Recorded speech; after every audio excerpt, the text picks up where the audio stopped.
Recording has begun. Assalamu alaikum wa rahmatullahi wa barakatuh. Today is Sunday, the 12th of November 2023. My name is Shahzad Hussain and I live at 20 Primary Way. 12th of November 2023. And it's now been 96 days that my brother Talib has been unlawfully kidnapped and abducted from my care without me knowing anything about his health and welfare and his whereabouts or anything like this, despite myself leaving numerous messages to the local authority, Bradford Council social worker Christopher Browell. I've left him now, I think, 73 messages, or is it 76? I'm not sure, I think it's 76 messages. Well, from the 31st of August 2023, and also I've left now 34 messages to the city solicitor Graham Kenner, simply asking them, look, what have you done with my brother? And they're refusing to tell me or engage with me or trying to provide me with any kind of whereabout and knowledge of his whereabouts, simply because they feel that they can.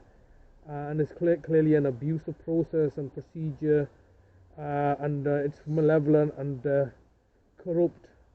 Today is the 12th, and it's a bit of a wet day today, considering it's a bit of a cold, wet day, so I don't want to be staying too long in the cold.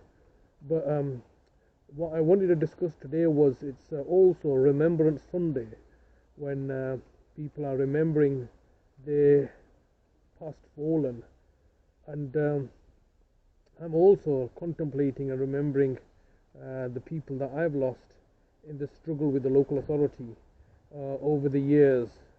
My father, my mother, my late brother, older brother, big brother, and now the fact that they've kidnapped my other brother.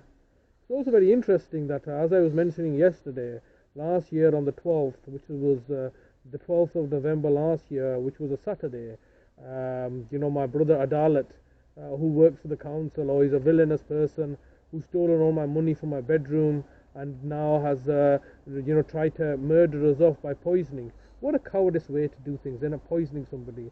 I don't know what his intentions were, but no doubt they were looking to harm us, so they could, so we would need the support services of the hospital, and therefore the local authority could have then taken that as an opportunity to take possession of my brother. It's always been about taking possession.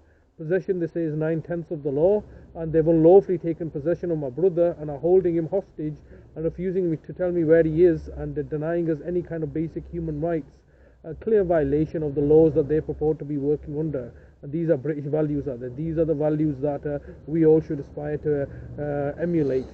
Absolutely horrendous and ridiculous. And the way they've been able to achieve so much is simply because they buy off the judges and the judiciary, who are inherently corrupt and malevolent and racist, no doubt, and Islamophobic, no doubt, and prejudicial, no doubt. I'm looking to engage, still looking to fight the good fight, while at the same time the local authority are basically profiling me and holding me captive. So you just have to look at the question of what is freedom, because most people that are going to be listening to this have not been to jail, have not been imprisoned, have not had their freedom and liberty deprived of them like I have, and it really just becomes a question of control. That's what imprisonment is, just control. You don't have to go to a prison to be imprisoned and controlled, as I am being. I mean, this just seems like freedom here, but the reality is I'm now scared to leave the house. I've got no money. I've been put into this situation where they can look to entrap me, and numerous attempts have been made to trap me in the past. Over the years, over the last 20 or more years, I've become very wise to their attempts to entrap me, and I've always managed to avoid being entrapped by them. But it's just still a very scary thing. If I leave the house, somebody can attack me, most likely commissioned by the council, as they have commissioned my brother last year, Adalat, to poison me. So they are getting desperate now. Look how desperate they must be getting in order to recruit and commission my villainous siblings in order to achieve their objectives. I've got 3 villainous siblings in Bradford, which is villainous Adalat, villainous Shaida, and villainous Halda, my older sister. All these 3 live in Bradford, and they work as proxy agents for the council. And then I've got three villainous nieces and nephews, Shugufta, Tasvir, and Wasim, Nazim's children, who are also being estranged from the family due to court proceedings back in 1992 after the death of their mother, and then subsequently have become estranged from us through court proceedings, then in the family courts. And it all comes down to this family courts. All roads eventually lead to the injustice in family courts, where the privacy of the judges and the privacy of they leverage the privacy of the children in order to commit acts of tyranny, and under the guise of looking to protect the privacy of the children, when the reality is that they deprive the children of their parents. And no doubt this is a clear framework and an avenue to allow for satanic cult, kiddie fiddling, pedophilia. Something I'm choosing to avoid to getting involving myself into, because I have no involvement with children. I don't have any children of my own, so it's not something that I'm looking to champion. I'm only looking to champion the cause of the weak and vulnerable, elderly and disabled, which is obviously what has affected me most. So that's what I'm looking to focus in on, rather than dealing with all the other problems in society. And these are best left with people that have got children. Why are people with children not looking to expose this or fight against these secret family courts that steal children? Because the reality is that this is a business. Foster care is a business that they make. Elderly care is a business that they make.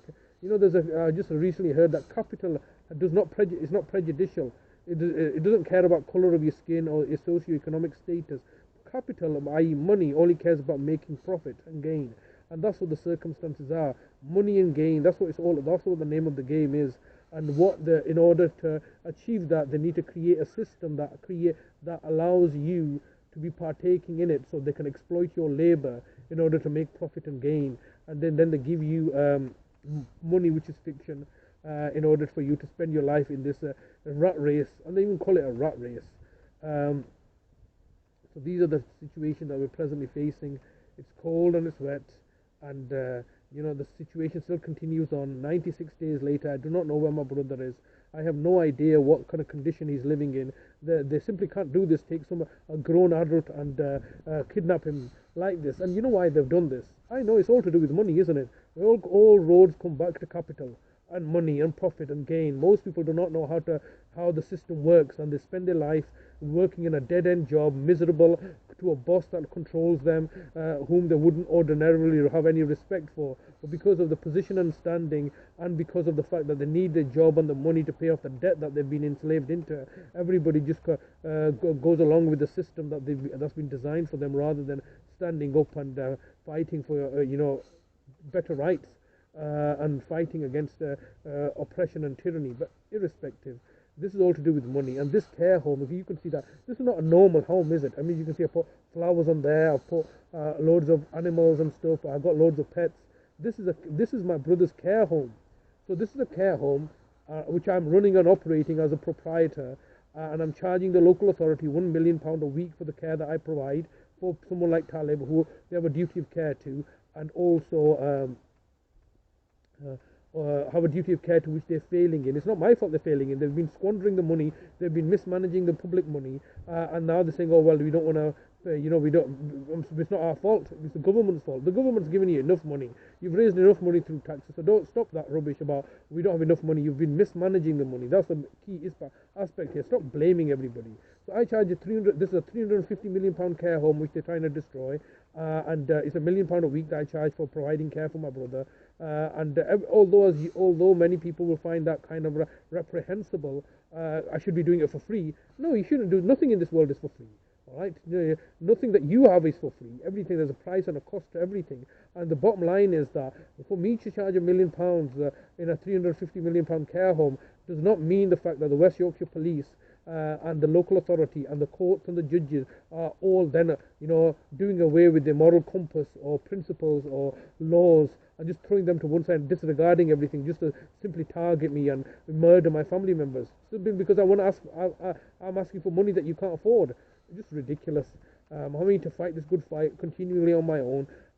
All my siblings and relatives are turned against me because they're just too cowardice, innit? They will happily sit in the frying pan, boiling away in water, refusing to move, and yet will look to denigrate me while I'm raging against the system and the machines. It's just all ridiculous. And what can one do but must persevere and continue the good fight? I mean, they are now, it's a rigged system, it's a rigged game, and I'm having to partake in a rigged system that they've designed for their benefit in order to fool everybody, in order to exploit their labor, in order to exploit them into their old age. And once they give you the promises from cradle to grave, but when you get to your old age, you're an old husk boxer that needs to go to the horse factory, horse glue factory. That's what they're doing to people. They want you to work all your life, and when you get older, they're just gonna discard you. But right now they're giving you the promises that will take care of you in your old age. You must now worship and pray to the system that they've created. It's absolutely ridiculous and horrendous. It's cold and wet outside, so I'm going to leave it here. I'm not suicidal. I'll never kill myself. Any harm comes to me, as has harm come to my brother. It's all as a result of the local authority trying to, get swindlers and trying to get out of paying their cost of the true cost of care, so that they can look to make profit and gain for themselves under the guise that they are acting in the best interest of the weak and the vulnerable, when the reality is that they're exploiting the weak and the vulnerable in order to make profit and gain for themselves. That's all for today. Thank you very much. Allah Hafiz.